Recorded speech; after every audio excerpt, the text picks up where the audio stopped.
warahmatullahi wabarakatuh. Perkenalkan, nama saya Lingga Zalfariba dengan NIM 8111142161. Di sini saya akan menjelaskan tentang sumber hukum internasional menurut pandangan saya dan yang saya ketahui. Perkataan sumber hukum internasional dipakai dalam beberapa arti. Kata sumber hukum internasional ini pertama-tama dipakai dalam arti dasar berlakunya hukum. Sumber hukum internasional dalam arti ini dinamakan sumber hukum dalam arti material. Arti kedua kata sumber hukum internasional ialah sumber hukum dalam arti formal. Di samping kedua arti tersebut, kata sumber hukum internasional ada kalanya dipergunakan juga dalam arti lain, yaitu kekuatan atau faktor apakah yang membantu dalam pembentukan hukum sebagai suatu bentuk perwujudan atau gejala sosial dalam kehidupan masyarakat. Dengan perkataan lain, sumber hukum internasional dalam arti yang ketiga ini meneliti faktor kausal atau penyebab yang turut membantu dalam pembentukan suatu kaidah. Secara formal, sumber hukum internasional yang mengandung pengertian sebagai sumber yang memuat ketentuan hukum yang dapat diterapkan sebagai kaidah dalam suatu perkara konkret, atau kaidah hukum dapat ditemukan atau mendapatkan ketentuan hukum yang dapat diterapkan sebagai kaidah di dalam suatu persoalan yang aktual atau konkret. Kalau secara material, sumber hukum internasional dapat diartikan sebagai sumber isi hukum atas dasar berlakunya hukum dan tempat kaidah hukum itu dibentuk. Sumber hukum internasional dalam pengertian ini dapat pula dipahami sebagai sumber hukum yang mempersoalkan sebab musabab itu mengikat dan juga menyelidiki apakah masalah yang menjadi dasar mengikatnya hukum itu sendiri.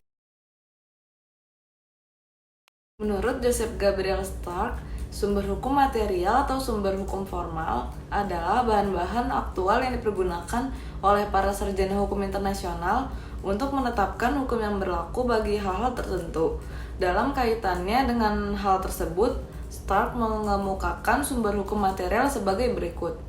Yang pertama, kebiasaan, yang kedua traktat, yang ketiga putusan pengadilan atau badan arbitrase, dan yang keempat adalah karya-karya yuridis.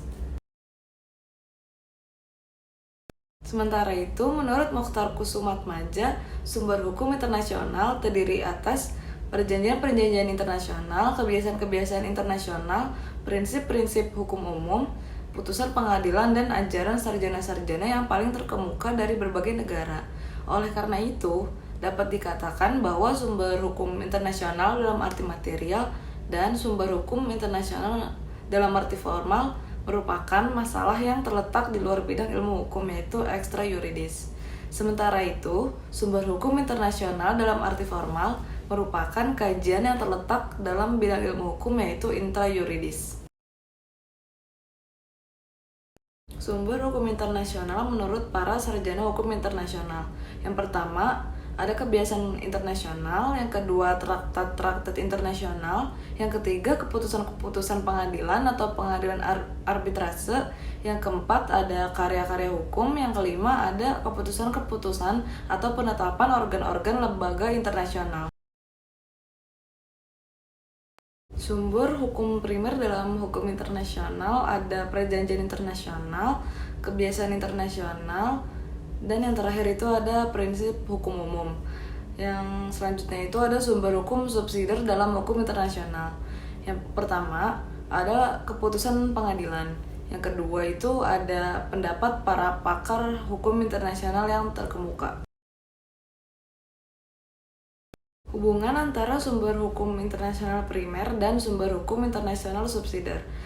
Sumber hukum internasional primer dapat berdiri sendiri tanpa kehadiran sumber hukum internasional subsidiar. Sedangkan sumber hukum internasional subsidiar melengkapi sumber hukum internasional primer sehingga tidak dapat berdiri sendiri tanpa kehadiran sumber hukum internasional primer.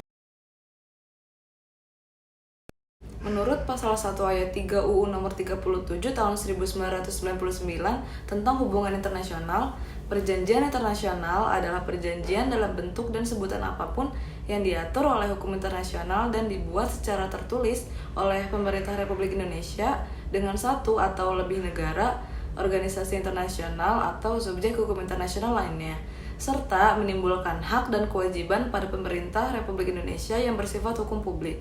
Sedangkan menurut pasal 1 UU nomor 24 tahun 2000 tentang perjanjian internasional adalah perjanjian dalam bentuk dan nama tertentu yang diatur dalam hukum internasional yang dibuat secara tertulis serta menimbulkan hak dan kewajiban di dalam hukum publik. Sekian pemaparan materi mengenai sumber hukum internasional dari saya. Semoga bermanfaat bagi teman-teman semua. Terima kasih atas perhatiannya. Wassalamualaikum warahmatullahi wabarakatuh.